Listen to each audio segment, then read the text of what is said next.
closed, everyone. Let's get dangerous. This is so cool. I know. It feels so right. Take silly. I'm sorry, who is this? Nice try, Moonman. Pretending not to know. Earth's greatest mastermind. You just made the list. I thought you said that was a myth.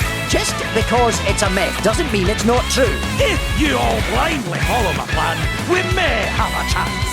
Sure, we talk about it all the time. Really? No, burn.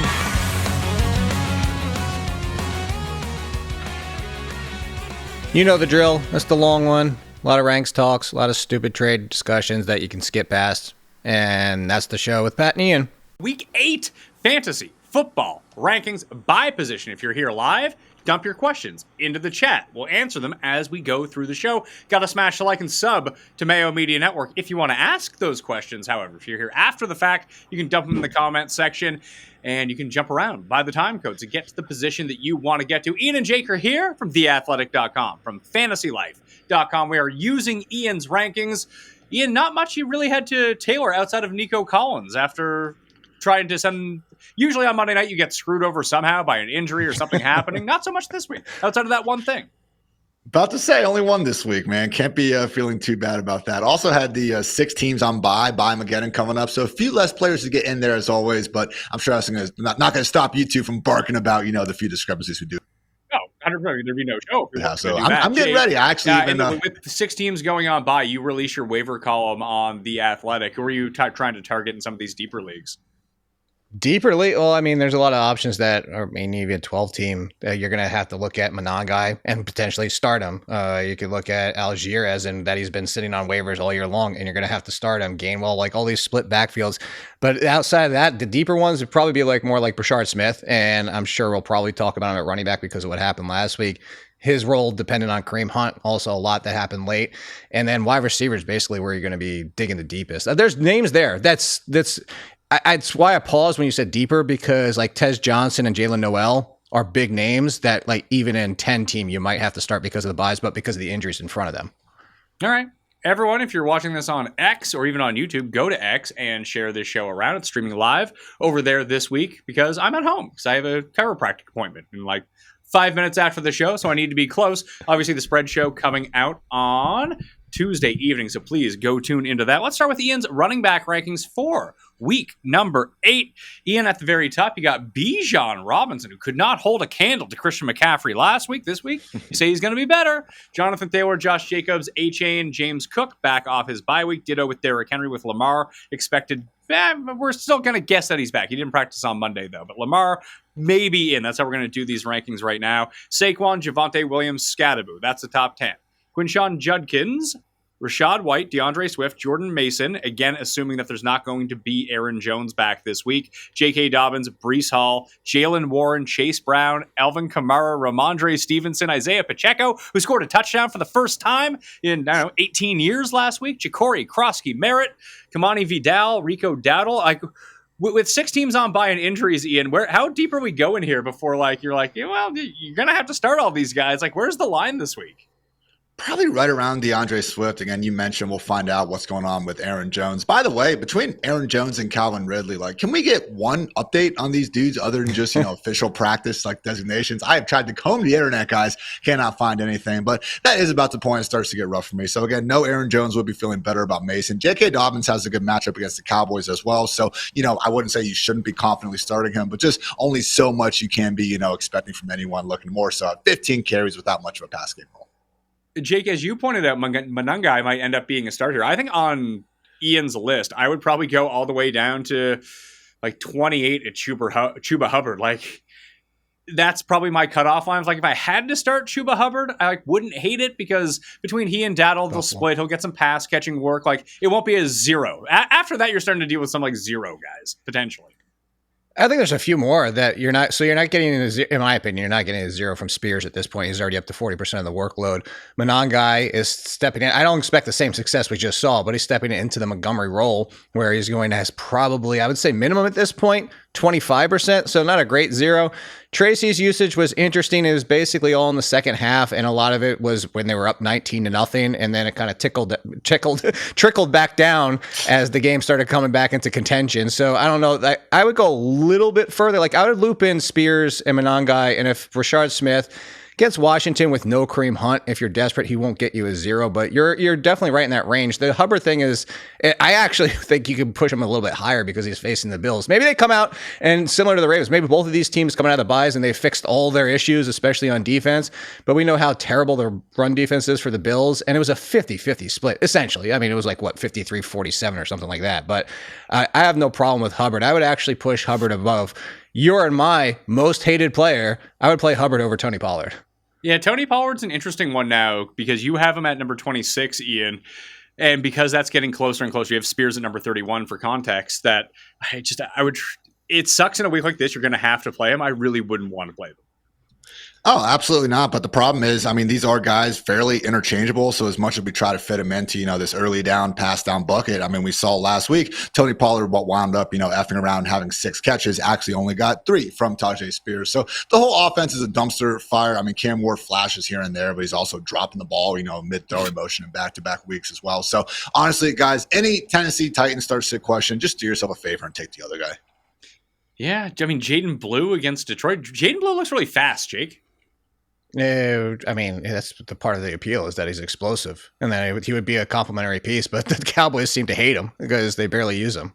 It's true. So, going down Devontae's amazing. Can we talk about that? Devontae Williams looks like the best pick in fantasy. Yeah, he was better than Travion Henderson. I'll tell you that. And RJ Harvey.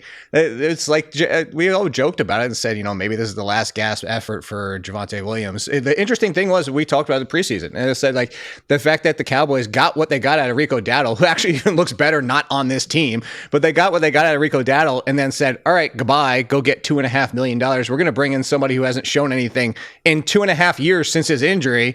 And both of them look great. So, Javonte Williams, like you said, potentially, I used the term, Pat, league winner. He could be. I mean, you're not winning your league in week number 6. We'll see if he's still there towards the end of the season. Any worries about Josh Jacobs? I know he scored the 2 touchdowns against Arizona, but he clearly wasn't 100%, at least in terms of the usage in that he was getting. They were working in like a smorgasbord of the other running backs in Green Bay. Was that to give him a rest? And we're going to see that going forward because a calf injury is not something like you really want to play around with. It's not ideal, and Jacobs even said after the game that he had to basically fight with the coaches to actually get a bigger role. They want to keep him limited. So still just a touchdown scoring machine. Now has 24 in 24 games with the Green Bay Packers. So hopefully, again, just has a week to get a little bit healthier. He's been kind of on and off the injury report for the season as it was in the first place, but not too concerned. Honestly, just the thing with Green Bay, it's been impressive to see their offense be as good as they have with all the offensive line injuries, with all the wide receivers being banged up as well. Maybe not quite as bad as Tampa Bay, but not too far removed from that situation. So I'm still fine firing up Jacobs as the RB1. That, let's face it, he's been for the better part of the last 2 years. Question, Jake, we'll start with you on this one. Mr. Nice Guy says this is his favorite show. Smash the like and subscribe. I agree with him on that. What are you doing with Ricky Bullets? Is he droppable? I would say no. I just have to wait that one out. No, he's not droppable. I had some people asking the waiver column if he was droppable too, because the big mystery of this team is not Ricky Pearsall. It's not even George Kittle, which again, with respect to the Falcons, they haven't even let up 100 tight end yards on the season, and they've faced good tight ends. It's not like it's a bunch of schlubs. So I'm saying all to say is like Purdy's coming back. Pearsall's going to be involved. The question is, who the hell is Jennings? Like, Jennings goes from, I'm playing through injuries, I'm fine, to, I was a decoy because I have 5 broken rims and all these twisted ankles. And then all of a sudden, he's off the injury report in 1 week after telling us that, and he's back to being the number 1. So the one that's droppable is Kendrick Bourne, because when Jennings is out there, you or the proponent of Jennings for the entire time, as he's the number 1, which is okay for Pearsall being the number 2, even with George Kittle. But I'm not worried about Pearsall until Ayuk potentially comes back, which is still a mystery. Yeah, week number 10 is the projection right now, Ian, for Ayuk. Yeah, but, is he going to be back week 10 full speed? Probably not. We're going to have to see him eased into it. And then even once he is, I mean, let's face it, last year, Ayuk, even before the injury, was pacing to be one of the bigger busts at the position. Don't have to worry about Deebo Samuel now. Again, if we get fully healthy Ayuk down the stretch, that'd be great, but need a lot of things to go right. So hopefully he's just chilling in their IR spot, but I would not have very high expectations there. Mostly just agree with everything Jake said. Perfect. And Pat, Ayuk would take Jennings' spot. Ayuk and Pearsall don't play the same role. So that's why I'm not worried about Pearsall either. All right, so we got a question from, I'll put it up here on the screen, from Colored Kinko. He says, would you rather start Dalton or Tyrod over Dylan Gabriel in the Superflex League, assuming they are starting? I would start Andy Dalton. I would probably Dalton slightly over Tyrod. I don't. Why are you going to go to Taylor? He's not proving you anything. Like honestly, if you want a game manager, you don't want to win games at this point. So what are you even doing? Like, why are we just not sticking with Justin Fields? So Tyrod's not shown anything besides the fact he's actually worse Tyrod this year, and part of it's because he's on the Jets. So yeah, I would actually go with Dalton of those. Yeah, I go with Dalton. I think at least when I know he ended up throwing the 2 picks, and one of them was an excellent pick by J.C. Horn, Ian. But the offense seems like relatively competent when Tyrod plays, where it does not. Hey, you guys all laughed at me, by the way, when I said the Fields was going to get benched. Remember It's that. just, how is it more competent, man? Look at the Buccaneers game, the one start he had. What happened for Tyrod? He had 80 yards in the first 3 quarters, like 30 drops. Yeah, he didn't almost beat them. Come back in garbage time, which is what we slander Justin Fields for every week. So look, Justin Fields is a horrible professional quarterback, all right? But look at this Jets offensive environment. If we had any day one rookie playing on this team, we would just be complaining about the lack of options and the offensive line not doing enough every single week. So again, Fields and Tyrod are not helping. I fully get that. But there was a situation last week where Tyrod underthrew back-to-back potential touchdowns to Allen Lazard and Josh Reynolds. I just had to sit there and be like, Allen Lazard and Josh Reynolds are professional football team's top 2 wide receivers right now in 2025. So, again, other than Breece Hall, who might get traded, like, who is worth a single damn in this offense, man? Hopefully Garrett Wilson gets healthy soon. Yeah, Wilson might be back this week, Jake. At least with Andy Dalton, he has his full complement of weapons, and he usually does look good in his first start. We've seen that each of the past 2 years. He kind of falls off a cliff. You're right that it's usually the first start, but the problem is like the Bills' pass defense is actually capable. It's their run defense that's worrisome. Like I'm putting that out there to be like, I'm not putting Andy Dalton aside my top 15, but given those options that he threw out, I mean, Dylan Gabriel against the Patriots, I don't want Dylan Gabriel against most teams, and then Tyrod even against the Bengals. Like, I mean, hell, would it shock anybody? Like, to go back to your point, Pat, would it shock anybody out there if they actually announced Tyrod as the starter and then he looks so terrible, as Ian just said, and they just turn back to Justin Fields in that game? That would be one of the reasons I want to stay away anyway. That's the problem. Yeah, and we don't even know if Tyrod is officially starting yet, do we? We're just all No, that's what I was saying. Like, even if they did, I don't know that he plays the entire game. And that's why I have Justin Fields as my QB 21. Even if he is announced as a starter, like at this point, now knowing that he can be yanked off the field, like we just can't have the same level of trust anymore. It's true. So there's a question about a trade in the chat, and I hate these questions, so I'll read it to give you an example of a bad question that you shouldn't ask, because it's just someone who wants a pat on the back, and this is not what the show is for. It's for real questions.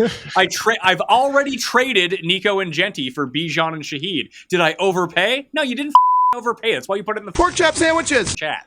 Like, come on. You got Bijan Robinson in the deal. You know you won the deal. I don't think I went the way Master J3 thought it was going to go. Yeah, no, good trade. Congratulations. You beat the slow guy in your league. Great work. You picked on him. Fantastic. No, it also helped the fact that I just bought Nico Collins. I sent Justin Jefferson and Olave for Nico Collins and Garrett Wilson in a buy low, thinking, I got 2 wide receiver ones for 1. Yeah. You're welcome, everybody. My curse still lives. Pat, you remember the day my curse was existed. It was like we were all the old company, like year 2 working together. Oh, yeah. I mean, it happens. I mean, that's still not a terrible trade as long as your team, as long as you don't need to win this week. I think. I need to win. Oh, no. This was a 2-4. I only have Justin Jefferson, and my number 2 was Olave, and my number 3 was trash. And I'm done. Well, Olave finally got it done. He put all those unreal. I know. I sent him away. That's why I immediately regret that decision. This is Jefferson and Olave went away for a concussed Nico Collins and Garrett Wilson. All right. One more question before we get back to running backs, and this is a running back question. He's got Marks versus Kamara start decision. I just think with Kendry Miller out for the year, it has to be Kamara now. Yeah, it's Kamara. Yeah, 100%. Agreed. Do we think that he's still going to be like, do we think that Kamara is going to be any good at this point, or is he just going to be the same old, same old? Volume. But the thing with Marks is the volume for Marks is a 50-50 split in general. If they're losing, which seems to happen a lot, he gets more. But this offense is still killing him. Like as we just saw last night, is that he had the opportunities, he had his day saved by a touchdown. But for everybody that talks about how bad CJ Stroud is getting hit all the time, part of the problem is that Chubb and Marks are getting hit all the time behind the line. I mean, you saw the 3rd and 4th down plays from Marks. Like he just got destroyed before he even got to the line. Like it's going to kill him for the entire year. So versus a split of that, yes, Marks is more explosive at this point in their careers. I still take the volume of Kamara. Yeah, and Ian, you're getting Marks's like receiving work, but you're also going to get that from Kamara. And Chubb or Stroud could still steal a touchdown from Marks, whereas Taysom Hill could still steal a touchdown from Kamara. You're getting more of the guaranteed volume, I feel like. Yeah, I mean, it's Kamara. I have him RB19. Marks is, I think on that RB2 borderline, RB25. But I will say that receiving volume has not been close to the same for Kamara this year. 17.6 receiving yards per game. He's never been under 33 during the rest of his career. So not an easy matchup against Vita Vea and company. So give me Kamara. But also, guys, the other big injury on New Orleans that they actually lost their starting center, Eric McCoy, for the season. So wouldn't exactly expect that efficiency as a rusher or receiver to necessarily be going up anytime soon. 4-point passing touchdown. Would you play Herbert or would you play Dart this week? Why wouldn't you just play Dart, period? I mean, why would you Dart, just play yeah. Herbert, period? He's been excellent too. Nah, he's been up and down. He's getting killed. Dart at least gives you the rushing upside. And he was That well against Vikings the defense. I know Hurts had a great game. That was the first time the Vikings had given up more than 200 team passing yards out there. So pretty much, man, like I could see Brian Flores and company just eating at the line of scrimmage. Give me Dart. When are we going to get to the point of the season where everyone's like, oh, you can't play people against Flores, and then the Flores defense tanks for like 5 straight weeks? That happened like week 13? Because it happens every year. The people are like, oh my God, what a defensive genius. And he's awesome for the first half. Then people adjust to whatever he's up to, and they get absolutely lit up. Is Flores like with Madden? Like you found the 3 defensive plays that just work and you just keep using them until the person figures it out and then you're screwed? Is that what it is? Like, if you go look at his splits, like as a D coordinator. Oh, I know. You're right. It happens every year. You're like, and you talk yourself in like, well, I can't play this guy. They're playing Minnesota, and it's usually like fantasy playoff time, and then it's like, oh no, the Vikings gave up 500 yards of offense. How did this happen? It's like, oh, they figured it out now. If we had to go down this running back list, and like you're completely stuck, you mentioned Monangai.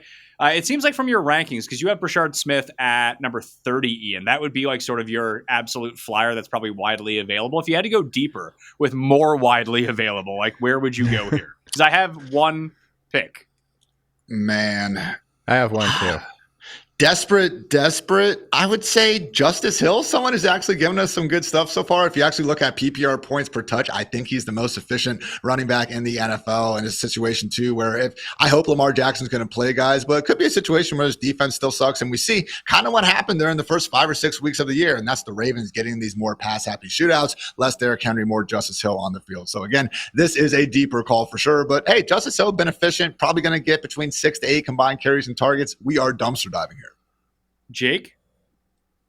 I'm going down to where's the rank? 45. Isaiah Davis against the Bengals, just because the Breece Hall situation, he gets hurt. And I guess actually he's been banged up basically every single year. He's missed significant time. And I'm not saying that I'm predicting Breece Hall is going to get hurt again this week, but he left and avoided the serious injury last week, which this was just more of a usage where you saw Davis kind of split almost like a 70-30 once Hall came back. And then on top of that, if they are legitimately thinking Breece Hall trade, like why go give him 20 touches and then all of a sudden get him hurt before you can even get any value out of him? So I would go down to Isaiah Davis. I would probably take a flyer on Xavier Scott, assuming that Aaron Jones is going to be out on the short week. It's on Thursday Night Football. If the defense doesn't show up quite as much and the Chargers jump out to a lead here, at least, Ian, we've seen Scott pile up some receptions when they get down. Yeah, I don't know. I think Xavier Scott freaking sucks, man. So, hey, it could happen. But we're talking about Isaiah Davis, Xavier Scott, Justice Hill. They're all darts. One of them will probably. Wait, did I just kind of like he sucks so bad you spelled his name wrong. You put an N instead. Yeah. That's how much you hate him. That's like doesn't deserve it. The other one would just be Ray Davis. That like, hey, maybe this is the game where Buffalo gets back on track. They play Kansas City next week. They're huge favorites. If they get up by a bunch in Carolina, maybe they just turn to the backup and let him run. You know, a little shot of bidet on your bum there against the Cowboys? No. 51. Is that how you pronounce his name? Yeah, I just found that out last week. I thought Ian was saying it wrong. Ian was on it last week when we talked about it. It's bidet. Yeah, ball knower. Good for him, yeah. I mean, at least you know it's better than toilet paper. People need to know. Jake, are you a bidet man? No, because I rent, so I don't have one. You can install like a very easy like clip-on bidet. Very much worth it. I use the wipes. I've had it at a hotel a few times. I'm a fan. Yeah, it's nice. Dude wipes. Especially when it's not like super cold water. You can turn up like the heat a little bit on it. Oh, it's magical. It's where everyone wants to go. The Europeans really do have it all figured out. A few more questions before we get to the wide receiver rankings. Full point PPR need a running back for a bye week streamer of $78 in fab. See, now this is a good question. This adds some context, what we're doing, amount of teams, amount of fab. This is what I like here. How much would you spend on Manungai? He's probably the best available, except for Samaje Perine is also out there. Jake, where would you go on this? Samaje Perine is not a good backup plan, honestly. So if this is my team and this is like, hey, it's Manungai or I'm leaving it empty practically, then I'd probably shoot inside the 30s, honestly, just because he shouldn't have been out there this entire time. And now just coming off that game, I'm saying 30s, expecting people are going to go after him aggressively if the waivers are that thin. That's why I say I don't want to go in the 30s, but if you're that desperate, I think you might have to. Ian, how would you play this? Because I would probably put in if I wasn't going to keep him the rest of the season, if this is that's a good question. Like if this is in your league, it's like a 1 week plug and play. Like I think that Manungai is a better play than Perine, but if I had to play Perine over Manungai, I'd be like, all right, like whatever. It's probably like a 3-point difference. Yeah, my first instinct was a little bit more so in the lower 20s, but I see where Jake's coming from if this is like a need to win. And honestly, looking at someone like Samaje Perine doesn't sound too fun to me as well. We'll say with Manungai, though, even if he isn't going to be able to keep this 1B Demont role that we actually did see come to fruition last week, like he is the clear-cut handcuff now to DeAndre Swift, too, right. Just like Josh Jacobs, just like Breece Hall was already dealing with his own injury last week. So I will just say from pure handcuff upside, Manungai, still a nice guy to have on your bench. But yeah, I'd say maybe a little bit closer to 25. All right, 2 more here. Drop A.O. Manor for Xavier Legette, Ian? Sure, take your 4 points regardless. I don't know, guys. Like I'd probably keep A.O. Manor, I guess. Jalen Coker's role should be increasing a little bit more. I'm not buying 1 week from Xavier Legette, but hey, maybe we do get the Andy Dalton, a.k.a. the Red Rocket, doing good things in his first start. Hey, Red Rocket likes Xavier Legette, as we saw last year, Jake. It's 2 out of 3 games for Legette since he came back. He also had one of the most infuriating, like, backwards, forward pass fumbles I've ever seen in my life. That is true. But, I mean, like, the 2 out of 3 games since he came back from injury have been really good. And I know people like Jalen Coker, and I'm not saying you're wrong to actually like him. I just think this is going to take, at this point now, where Coker is clearly the 3.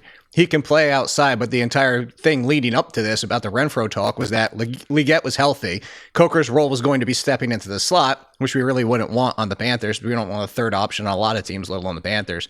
But the open door was that Legette got hurt and was stumbling this year. Like he wasn't playing consistently well. So yes, Coker could still step into the number 2, but I think it's going to take Legette showing what he showed earlier this year, where he could just revert back to being inconsistent, and he doesn't separate very well so far in the NFL. So he can lose the job. That's what I'm saying. Like my point right now is if he keeps it, he could be a wide receiver 4 the rest of the year, but he's definitely has to look over his shoulder for Coker. Flex question. Jake, we'll start with you. Vidal or Worthy? Full point PPR. Vidal, how do you ever say his last name? How's the official? Is it Vidal? I think like Dell. Ian knows. Come on, tell us. I only send you guys my position ranks, but I just went to my flex, which is at fantasylife.com. I literally have Vidal as my 51st player and Worthy as my 52nd. So good question right there. I would leave Vidal though. Also, guys, it was just an estimated practice report, but Hassan Haskins already not too involved, but had a hamstring injury and listed as a DMP. So really could be again more so Vidal. And hey, if that Brian Flores defense is going to start falling off, could help. And they've also been worse against the run as it starts. It is Vidal. There you go. So Vidal Sassoon is what we're calling him.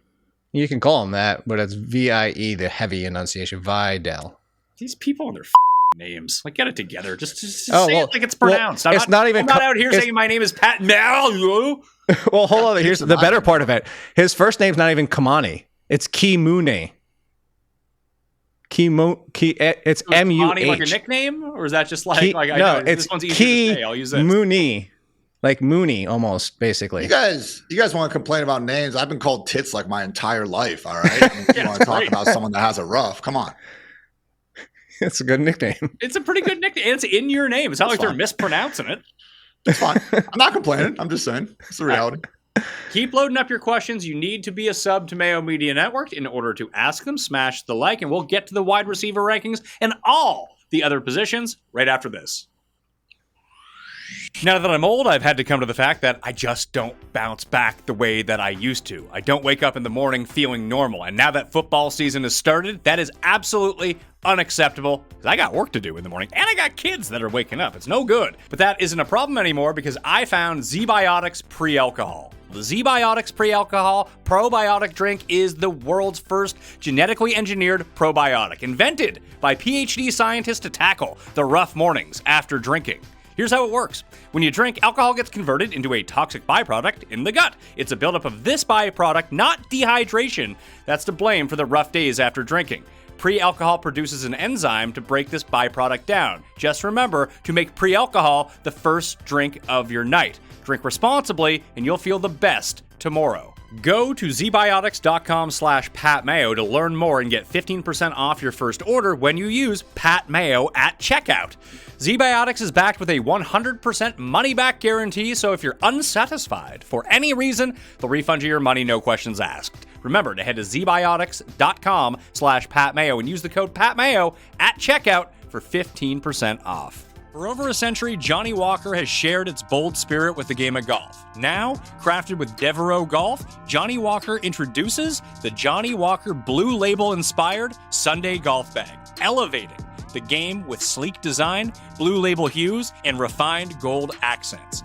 Celebrate your hole-in-one with a premium Sunday bag crafted by Devereaux Golf. Submit proof of your achievement to johnnywalker.com/blue-in-1. Please drink responsibly. Back on the Pat Mayo Experience, Week 8 wide receiver rankings from Ian Hartitz over there. You can get all of his rankings at fantasylife.com. Check him out in the description right now. Get the direct link. Jake's will be available at theathletic.com on Tuesday evening. Mine will get sent directly to you if you are a sub to the free Mayo Media newsletter. Get all of that information down in the description. Mine will also be live on 4for4.com as well. Jamar Chase comes in at number 1 against what's looking to be maybe a no Sauce Gardner on the Jet side. Even if he's playing, it doesn't really matter. You're playing Jamar Chase. Rashee Rice, CeeDee Lamb, Nico Collins, Justin Jefferson, Drake London, Roma Dunze, Cortland Sutton, Egbuka, George Pickens, A.J. Brown, Zay Flowers, Jalen Waddle, DK Metcalf, Michael Pittman, Tet McMillan. That's the top 16. Olave, Higgins, Devonta Smith, QJ, Wan'Dale Robinson, Deebo Samuel, Ladd McConkey, Keenan Allen, Stephen Diggs, Xavier Worthy, Romeo Dobbs, Jordan Addison, Terry McLaurin, DJ Moore, Khalil Shakir, Kendrick Bourne, and that's assuming no Ricky Bullets and still a banged up Juwan Jennings. I guess that's the one we should probably start with is, after what we saw on Sunday Night Football, Ian, how confident are you in any of these 49ers receivers in this passing game right now? It was a tough matchup. Falcons are the league's best defense and passing yards allowed per game, so I'm not going to completely throw it out. 49ers, they still might be leading the league in total passing yards. So we do have another week of Mac Jones. At least that's what kind of Kyle Shanahan made it sound like. So I will say, as long as Bourne is still going to have Mac under center, I am at least, hopeful that he's going to look a little more like the guy we saw in weeks 5 through 6 versus week 7. So I will say that is about the part in the ranks. I mean, seeing again, Kayshon Boutte, Alec Pierce breaking into like the top 40 this week. Times are getting a little bit tough past wide receiver 30. So if you want to move him down a few spots, I'm not going to go crazy about it. But, again, one bad week shouldn't completely dismantle what Bourne's done this year. All right. What are you making of it, Jake? I'm actually kind of out on Bourne at this point because of Juwan Jennings. But I'm not going to try and play this game because the truth is, if Jennings was a decoy or not even out there, like if we knew, like I said, oh my God, Jennings aggravated his injury on Thursday and he's not playing this week, I'd actually move Bourne up a few spots in Ian's ranks.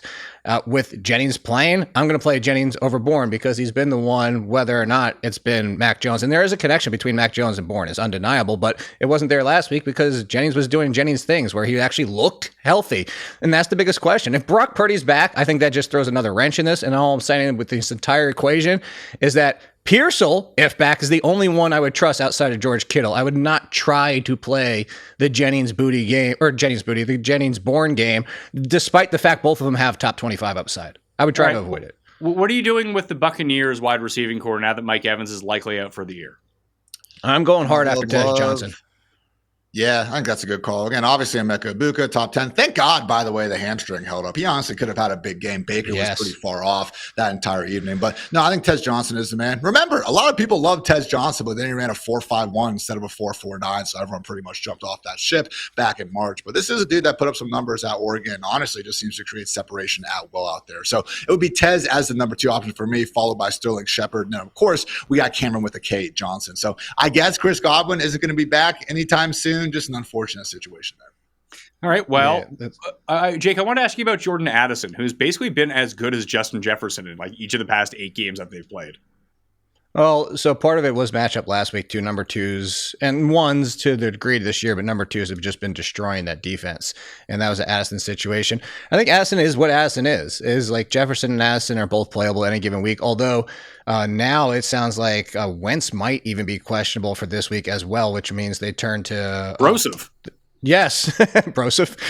Yeah, they're going to turn to the third option there, which I think you would have to downgrade both. I know that Addison's been really productive and trustworthy, and where Ian has him kind of in that range of Xavier Worthy as the 2, Keenan Allen as the 2/3, and those kind of names is fine, but I think we'd have to downgrade him if it's not Carson Wentz. I just hit the resale market on these World Series tickets. Do you know what the cheapest ticket I can find in the stadium at Rogers Center is at the moment, Ian? Upper deck? $1,500. $3,300 for no. I didn't even get a guess.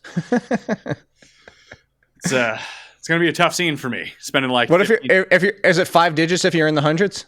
Oh yeah. And actually, no, in the hundreds. Right now, it's like $8,000 a ticket. So yeah, with all the markups, so yeah, which the fees and convenience fee, the convenience of purchasing the fee. This is also an hour after they just sold out, so hopefully, like 3 days from now, it's not as outrageous as people are like. Well, maybe I can drop them down a little bit because they're not selling. Hopefully, that ends up being the case. It's weird. I'm going the other way with it. I told you I got tickets to Cena's last match. They wrestling will go up as you get closer. Baseball and other sports kind of go down as you get closer. All these tickets are freaking insane these days, man. Last thing real quick on Addison. I actually wrote in my article that I thought you two were going to be calling me out on Addison being ranked as low as he is. He's the wide receiver 7 per game this year. I will say, just from having watched it, it seems like he's kind of getting that 2024 Quentin Johnston treatment where there's 1 or 2 times a game where I'm like, how did he get left that wide open? Get it together. But the big thing here is if we are seeing them go back to McCarthy, guys, these first 2 weeks, the Vikings were the 2nd most run-heavy offense in the entire NFL. With Wentz under center, they've actually been 4th in terms of drop-back rate over expected. So again, could see a very different kind of offensive equation, bring Aaron Jones back as well, and there's just going to be less overall volume pie for all the pass catchers. Let's see. Bourne or Ja'Cory Krosky Merritt in full point PPR kill me. It's not even a fucking question. It's just saying, like, here are bad things that happen. We don't care what happened to you. We're here to talk about week 8. Come on now. Struggling to find a consistent running back, too, due to multiple injuries. What kind of running back would Cortland Sutton or Rashee Rice bring in? I think that Rice would get you a really good running back, honestly. Yeah, I don't want to trade him, though. But let's say you desperately needed one. You had enough. Like, could you get Barkley for Rice right now? Probably. Yeah. I'm holding my tongue. These are the ones that aggravate you, Pat. These are the ones that aggravate me. Who can I get? I don't know. Like, I just bleep myself, as you can see. I don't know. That's why there's trade charts out there, because you have to find a team that needs what you have and can give up what you're targeting. So I could give you 17 names, and all 17 could be unattainable. Like, you have to look for a team that has what you want. If you shoot for Rice, yes, you should shoot for a top 10 running back. Absolutely. If you trade the other one, you should still get a high-end RB too. But you need to find a team who can give you that and wants to give you that. All right. I think that's a good one. Ian, do you have an easier answer to that? I would say that sometimes, Jake, you just got to pork chop sandwiches and give the people what they want. All right. So I do think that, again, I'd be more willing, I guess, to move off Cortland Sutton. But to Jake's point, it does really just depend on, again, finding that wide receiver needy team. So Sutton, again, been an upside wide receiver too. If you're able to get a Cam Scatterby or Quinshon Judkins, that would be awesome. Maybe I'm, again, overselling a little bit. So those would be cool for me for Sutton. But with Rice, man, again, other than Bijan, CMC, and Josh Taylor, I think going straight up for anyone could be fun. Derrick Henry honestly would be the guy that I would be trying to prioritize. I was just about to say coming up for the Ravens, very nice, a lot of positive game scripts, and again, they're in a position now where they can't afford not to give the big dog all the carries he can handle. So I was going to say, like, if you do actually want names, I would actually start what Ian said with Sutton and go for Barkley or Henry because people are so disappointed in them. I don't think you'll necessarily get either one, but if a team does have depth, but again, I don't know that you're going to be able to trade 1-for-1 for either wide receiver. You're probably going to have to throw a running back to that team no matter what. Yeah, it's probably true. I mean, with Rashee Rice, I'd be like firing at, you're not going to get Jonathan Taylor, but I think that like, I mean, you mentioned Sutton for like Judkins and Scadabo. I don't think people are giving up those running backs for Cortland Sutton right now. I don't think so either, but it'd be cool if they did. But you could get like Rice for Judkins. Like that would be a 1v1 that they would probably take. But Rice, you might as well just keep Rice. Yeah, that target share is just going to be ridiculous, and he has the highest floor of anyone, man. It's like nobody ever wants Kyron, even though he does Kyron things. I know Ian agrees with that. Like it feels like we're like the ones that are always arguing like nobody ever wants Kyron, and all he does is put up top 10 numbers all the time.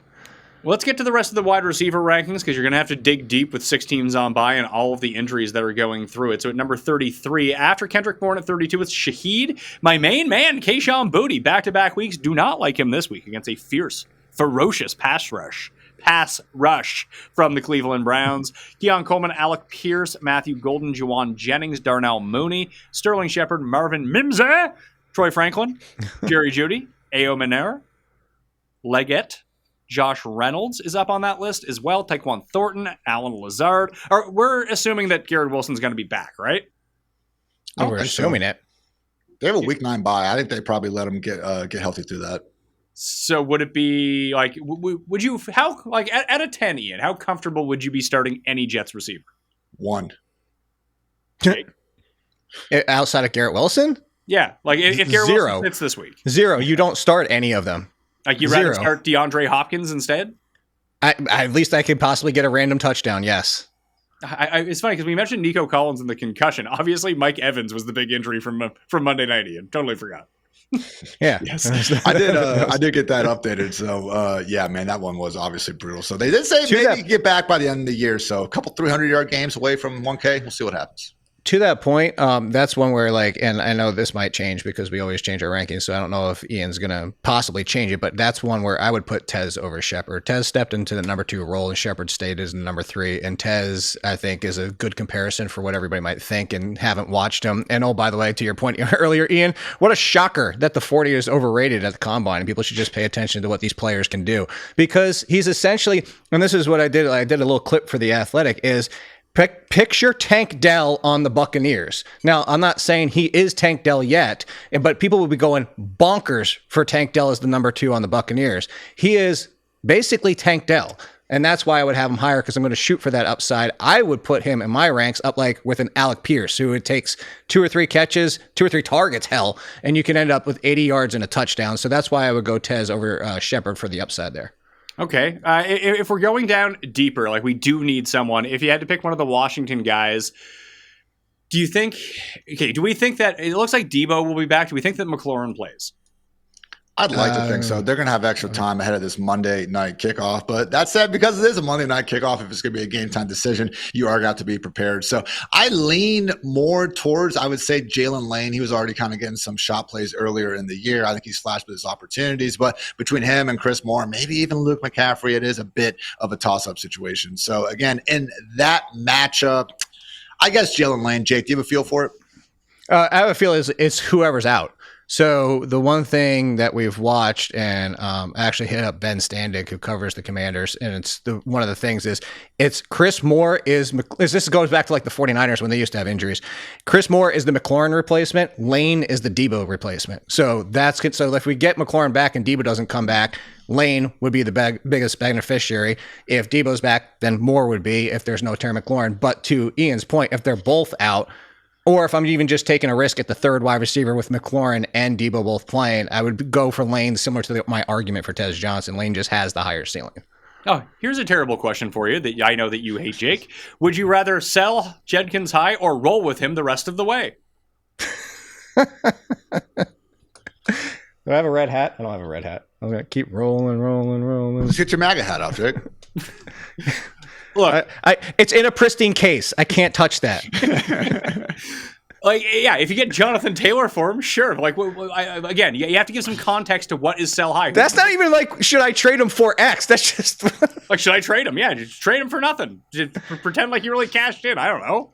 Like, you got to give some names here of like, yeah, if you can trade for the best players at every position, then yeah, trade them. If not, trade him for Jackson Dart for your third quarterback in a 1-quarterback league. There you go. Here's a respectable one. Jason Stewart knows what's going on here. Ian, this one's for you. Fannin Jr. or Gadsden? 1 week only with the bye. Should I go with the upside of Gadsden on Thursday Night Football? I think that the Fannin stuff is it's probably going to be a bit better this week because of at least the conditions that they're playing in. The problem is Njoku is day-to-day with this knee issue. We're probably not going to know what's going on until Friday. I would love to before, but that's like Fannin's going to drop below Gadsden if we do have Njoku back. So that's just kind of the tricky part right there. I would take Fannin over Gadsden if we knew Njoku was out. We don't right now. So I would lean Gadsden there, but it's tough. I mean, Gadsden the last few weeks, Jake, has been excellent. He has been, but the thing with that comes down to the Chargers. Everybody asking about Gadsden, and the interesting thing here is that what we know, Justin Herbert's not going to throw 55 times a game, and it's hard for the third option, let alone the fourth option. And the only reason I bring that up is because Quentin Johnston's day was saved by a touchdown. But the biggest thing is that despite the fact that Gadsden is obviously a tight end and runs out of the slot sometimes, and Quentin Johnston's basically never in the slot, the one area that they cannibalize each other is in the red zone and the end zone. Those red zone and end zone targets were almost identical last week. So that's the concern for Quentin Johnston, is that if Gadsden's going to start being a thing, Johnston's the most likely to suffer because he's going to lose touchdowns. If he's not a thing, it probably means Quentin Johnston bounced back. And in this case, I'd steer towards Gadsden, mostly because the weird part about with Fannin is he did run more routes. And again, that weather game kind of changed a hell of a lot, but he wasn't seeing a ton more targets without David Njoku. So I get Fannin. Fannin's the floor. Okay. That's what I would say. Fannin's the floor. Let's do 2 trade questions here. Ian, first for you. Would you trade Genty for Javonte Williams? I would. I think we have to at this point. Javonte's like RB6 on the season. As much as Genty, obviously still talented, just a dumpster fire of an offense. Give me Javonte. I will say, if you want to overthink that one, and I say that it is overthinking because Ian's point is 100% right. Javonte Williams has been better. Their schedules for running backs are vastly different. The Dallas schedule is much more difficult for running. That Vegas, I think, has a top 5 remaining schedule for running backs. They do, but they can't block. Their offense sucks. I know. Yeah. That's what I'm saying. That's why I said if you really want to overthink it. Yeah. I just don't see Dallas's offense getting slowed down. Maybe it'll get slowed down this week against Denver. Who knows? But I doubt that even. Like Javonte's already doing good in terms of just yards after contact, missed tackles, forced numbers. Like if you didn't know who Javonte was the last 3 years, we'd be going nuts over the guy. It wouldn't even be a conversation. It's just because we still have that PTSD from, drafting him in 2023 and 2024. Still haven't quite gotten over it. But again, just Javonte and everything he's doing right now, man, it should be clear cut Javonte. Not even that. If you strip the name, if you swapped the names on the jerseys and put Genty in the back of Javonte and vice versa, people would be like, Genty is up there with Christian McCaffrey. Like that's, to be honest, like you're 100% right. You know what Javonte's been doing this year. So we got two Devin A-Chain questions in a row. Would you trade Barkley and Pittman for A-Chain? I would not. I would not. Nah, me either. Because honestly, the problem is if we do see Tua continue to just absolutely suck out here, and we all of a sudden have a Zach Wilson or Quinn Ewers, now all of a sudden I'm a little bit worried about A-Chan's, upside. We're already not seeing the same sort of receiving production. I mean, this year, I think it's CMC in first place. He's got like over 500 receiving yards. And then it's Bijan with 320, but then all the way down near 200 is A-Chan. So we haven't had that same receiving floor on A-Chan. Honestly, if we want to try to get into who's someone maybe we should consider selling high, maybe Devon A-Chan, guys, but it'd have to be high. Make me clear about that. Which side would you rather have, Achane and Sutton or Gibbs and Bowers? I'd rather have Gibbs and Bowers. Gibbs and Bowers. Easy. Bowers coming back week 9, it looks like. Gibbs the best player in the trade too. Yeah. Yep. Yeah, and Bowers could end up being second. Yeah, really could. Although it's still the Vegas offense is just a tough sell in general. They can't just not being able to block means 0 ADOT for anyone essentially. But Bowers already last year was kind of in that role, and if Jacoby Myers is going to get traded, who else do they have to throw the ball to? Yeah, but I mean that should have been some logic for Michael Mayer this week. He was the only guy on the field. They couldn't even get him the ball. That was one of the worst offensive Did they get past performances of the midfield in that 21st game? century. I know it. Look, that was horrible. It's not going to be that bad every single week. The Raiders' offense was horrible last year too, and Brock Bowers had one of the greatest, tight end seasons that we've seen. So again, I would just be a little bit more optimistic for Bowers moving forward. All three of you reap the rewards of capitalism and freedom. Better not vote for communists. Well, I have to as a Canadian because according to Americans, every Canadian is communist. So it's just how I have to vote, unfortunately. Sorry, guys. What did I miss? I was going to say, it's some guy's looking for fantasy advice, but he has to inject himself at all times. Just a real hero. Yeah, just was it the joke about the hat in the case? It was Don't joke, wow. Jake. I don't get jokes, so you don't get to make them. I will say I bought this, if any boxing fans out there, I bought the Marvin Hagler red hat that says war on it because, I thought it was cool. And Marvin Hagler was a freaking badass back in the day. But I wore it like twice, and then just my wife and mom were immediately like, oh, you're wearing like a MAGA hat now. I was like, no. And I started trying to explain it, and I was like, you know what? I'm just not going to wear the hat anymore. This is too much effort. Let's do tight end rankings for week number 8. Tyler Warren comes in at numero uno. George Kittle, Jake Ferguson, Tucker Kraft, Harold Fannin. That's a top 5. And this is assuming no David Njoku, but he could return this week. Ian has already gone over that. Travis Kelce, Waller, who is banged up with a pec injury as well. Yeah. Kyle Pitts, Kincaid, Gadsden, Dallas Goedert, Evan Ingram, Mark Andrews, Mason Taylor, Hunter Henry, Zach Ertz, TJ Hawkinson, Theo Johnson, Juwan Johnson, and Cade Otton. Goddard could probably go higher. Yeah, honestly, tight end 6 through 11. If you flip those, I'd be like, yeah, I can see it. So I had Gadsden as high as I think tight end 6 in my initial ranks, and then I kind of thought through it and decided just to have a little bit of step of caution. But man, Goddard, it's just so much of that big time production was coming on, those design plays from inside the 5-yard line. I don't think we can assume that's going to keep happening. Who would you bump up here, Jake? Because it's a tough week for tight end if you need anyone. I know. That's why I was trying to look at the list and be like, who would I bump up? And I don't know if there's a whole lot. I mean, maybe you could argue for Zach Ertz, but I think Zach Ertz needs somebody to be healthy. It's one of those situations where you brought up the Michael Mayer thing. And I know that was a lot of because the offensive line and the team was just completely stomped in that one.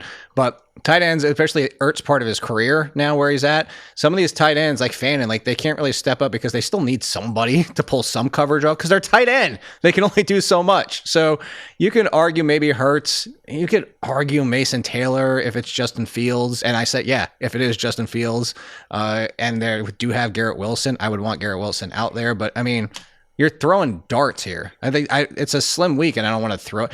I'll give you Dalton Schultz because, and not just what happened last night because of now the injury to Nico Collins, but they still have wide receiver options that you could possibly throw to. Everyone is basically dead on Cincinnati. If Flacco's actually going to pass and is forced to pass against the Jets, Fant could have some upside. Tanner Hudson was biggest game of his career. Oh yeah, just make sure Hudson is still out because they would be rotating. Mike Gesicki is on IR and out for the foreseeable future though. So Noah Fant, I do like that call.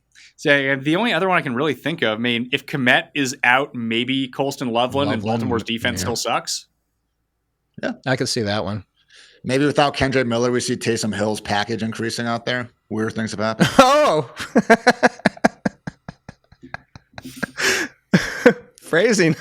I know, just don't need to phrase that any differently, sir. I enjoyed that one. You could roll out any of the Steelers tight ends and just hope they catch a touchdown.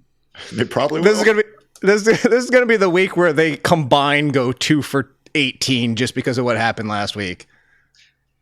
Speaking of package increasing, tell me Arthur Smith wasn't excited about that game. No, he enjoyed that. He was just growing and growing and growing that package and really enjoyed himself. And maybe that's the end of him. Now that he's had so much time off, we'll see if he can get it back again.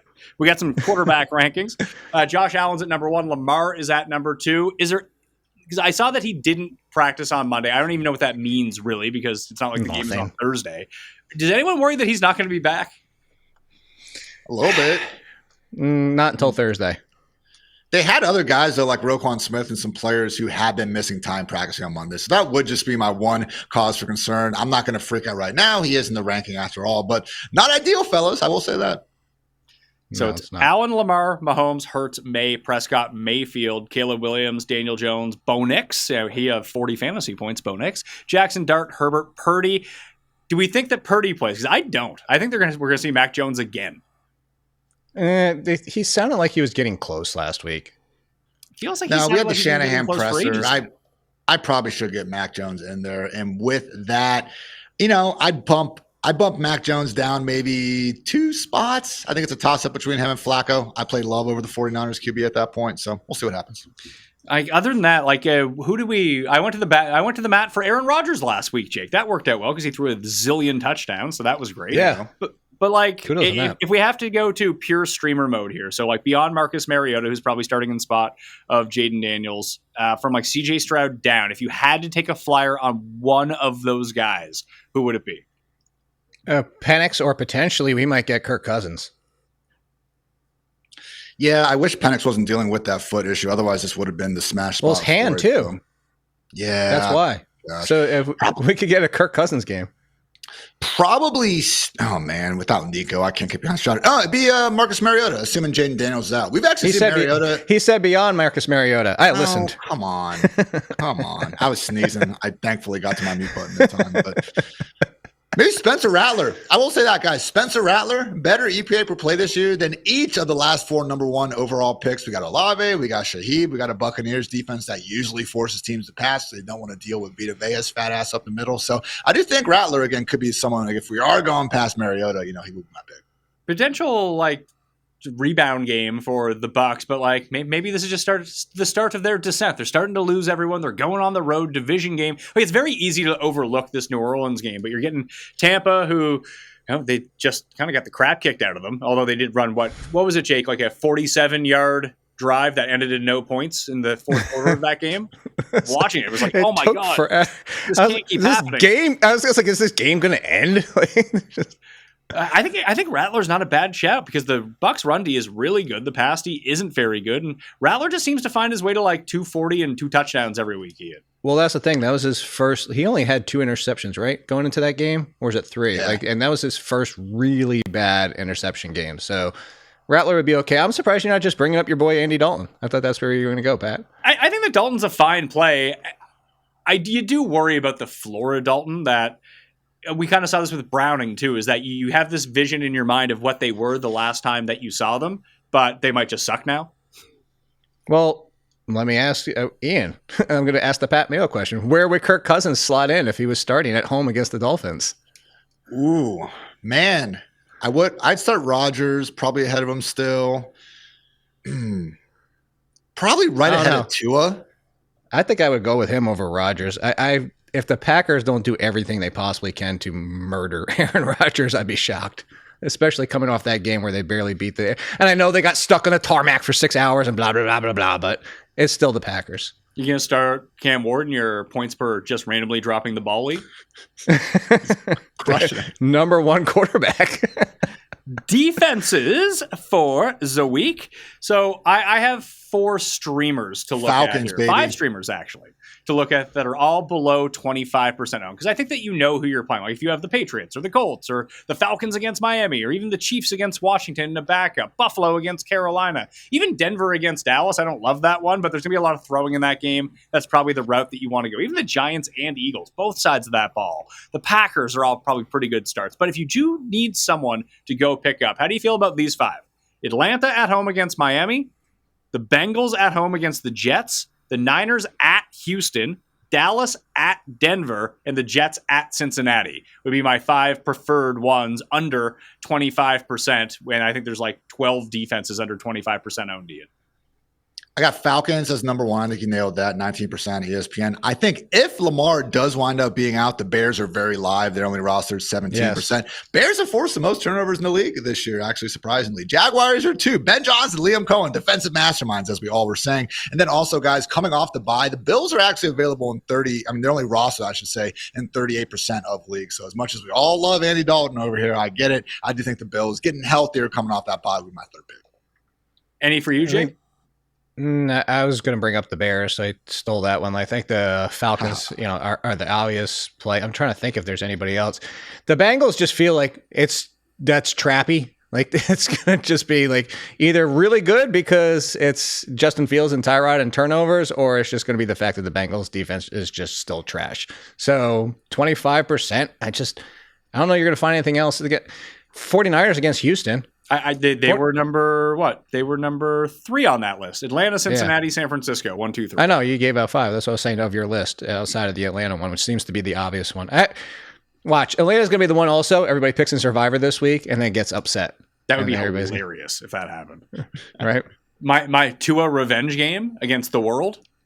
I was so mad the Broncos got let off the hook. That was 15% of Survivor picks took the Broncos. Oh, it's funny because in mine they were only 4%. Really? Yeah, everyone just used the Chiefs last week. It was like 58% of people used the Chiefs. Jeez. Oh no, the one though, I like it wasn't that. Is that not the 4 for 4 one? I thought I was watching the 4 for 4 one. Oh no, I'm out of that, so I don't know. Okay, because it was Chiefs. Who was the other big one? Because it was Chiefs, the Broncos, and Packers. Well, the Packers were Bears. down to the wire. Bears were the other one. Yeah, the Bears were a big one. I saw someone use the Jets last week in the one I was in. So is that like a misclick? No, I saw somebody last week just humiliated. in the 4 for 4, Pat. Here you go. There was one that took the Bengals. Kudos to you. Not bad. Not bad at all. Telling you, on those Thursday night games, the home division dog, Ian, getting all the points, has a terrific cover rate this year.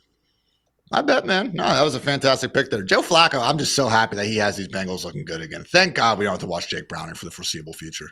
Jake's guy, Jake Browning. Lost all his confidence in the world. I'm trying to see if there's any Thursday night footballs that are like that, Pat, remaining. I don't think so. So maybe for the rest of the year, I don't know. Not dogs. What's that? And I said not that would be dogs. So you got Patriots at home to the Jets. They're not going to be dogs. You got Broncos home to the Raiders. They're not going to be dogs. So that's too bad because that was a pretty decent spot that you could pick on Thursday Night Football. One more question before we get out of here. I'm lucky to have Kittle and Jake Ferguson, full point PPR. Who should I trade away? Leaning Ferguson. I don't know if you have to trade either of them away, honestly. Whichever one gets you more back. Yeah, you have not that players on that team. Yeah. What did you guys make of Kittle and like only blocking basically on Sunday Night Football? It's also the Falcons defense. I brought that up earlier. Like they've given up 10, 99, and 1 to tight ends on the entire season, facing Otten and Ertz and now Kittle and Hawkinson. And like it's not jabroni tight ends. They just destroy. Like this is the inverse of the Cardinals from years ago, where it's like start all your tight ends against the Cardinals. This is avoid most. I would still start Kittle knowing that. Like if I gave you those numbers right now, it's George Kittle. But outside of like the top 3 or 4 tight ends, I'm not starting anybody against the Falcons going forward, tight end wise. Kittle, unfortunately, just has these games over the years. Usually it's like, well, okay, Deebo Samuel and Brandon Ayuk were going off, so it's a little bit more understandable. But that shocked me, guys. He still ran around 86% of the offense's dropbacks. Nothing was limited about the dude. And again, when the passing game wasn't exactly getting anything going out there. Like, it happened to Malik Neighbors in that Sunday night game against the Chiefs before he got injured. Like, when I understand that, we're not coaches and it's tough to scheme up and defenses can do things that, again, we can't even fathom as, non-ball knowers and all that. But like Kittle and Neighbors, you have these guys that are such beasts after the catch. Like you can't design a screen or a pop pass and just get the ball in the dude's hand. I know Kittle's an incredible blocker and that's fine. He's also one of the most efficient tight ends we've ever seen as a pass catcher. So very, very confusing. They got the win, so whatever. But National Tight End Day, guys, Kittle's going for 3 this week. Would you trade Jordan Mason for Garrett Wilson? Yes, if I have running back depth to do that. I think that's have running back depth. Like, what do you think that Mason's role Ian is going to be when Aaron Jones comes back? Fitty? Probably leads the way on early downs, but it hasn't been too different with Xavier Scott in the first place. Mason not exactly getting more pass down work. So I flipped Mason for T. Higgins last week, and Garrett Wilson, I guess rest of the season we probably have a little bit higher, but that's about the range. Yeah, I think I would make that deal, honestly. Like, unless, like you said, Jake, unless there's something like completely wrong, he's your only running back left. If that's the case, you're not going anywhere anyway. No, if Mason's your RB3 and then the next person behind that is a bunch of handcuffs, then you're like, I would try to make the package bigger. That wasn't even purposeful to try and get more involved there to get like a flyer running back if you're going to do that. But I want to find a way to make that trade if I can. See, I would make the trade simply for that. If Garrett Wilson comes back this week and is good, you could retrade Garrett Wilson for a better running back than Jordan Mason. You could do that too. You have to know how active your league is. That's true. That really does depend, but you can trade up in that scenario just because Garrett Wilson is is objectively the better fantasy asset. He just happens to be banged up right now. I'll go back to that other team. I'll trade Garrett Wilson away, so it'll be good for everybody. I'll stop ruining players. All right. See, there you go. See, thank you to Jake on that one. You can thank Jake by going to theathletic.com and checking out his rankings on Tuesday night. Midnight. I always get very confused. Can you just do it like at 11:59 on Tuesday? That way I don't have to get confused about the entire No, thing? that's why I do it at 12:01 on Wednesday, so people don't get confused with the whole Wednesday midnight. Yeah, but if I say it's 12:01. on Wednesday, people are like, oh, like I release my rankings at like 4 p.m. Eastern on Wednesday. It's like, oh yeah, like, you know, just before you go home from work, Pat's rankings will hit your inbox if you're subbed to the Mayo Media newsletter. With yours, like if I say Wednesday, they're like, well, when are they going to be out on Wednesday? It's like, no, they're basically out Tuesday night. On the West Coast, it's like 8 p.m. 9. But 9 yes. p.m. I guess it's 4 hours for me. Sorry about that. I missed the hour. Ian, your rankings are out at fantasylife.com right now. Link in the description. I'm guessing that you will update them at some point during the week. They get updated all throughout the week. It's always, you can even see my little hover that tells you when I did it. So if you want to criticize and shout me out for that, feel free. But No, PDF, freeze them. freeze them up there. Yeah. And again, I got an article that kind of breaks down a lot of cool questions. I just had it after watching the week of action. That is very much free as well. So check it out, fantasylife.com. I'll have all of my ranking tidbits and player tidbits in that newsletter, all again completely free, or you can just read it up on 4for4.com. Smash a like on the way out, sub to Mayo Media Network and the audio podcast on Spotify, Apple, or wherever you get your podcasts, and I will see you next time.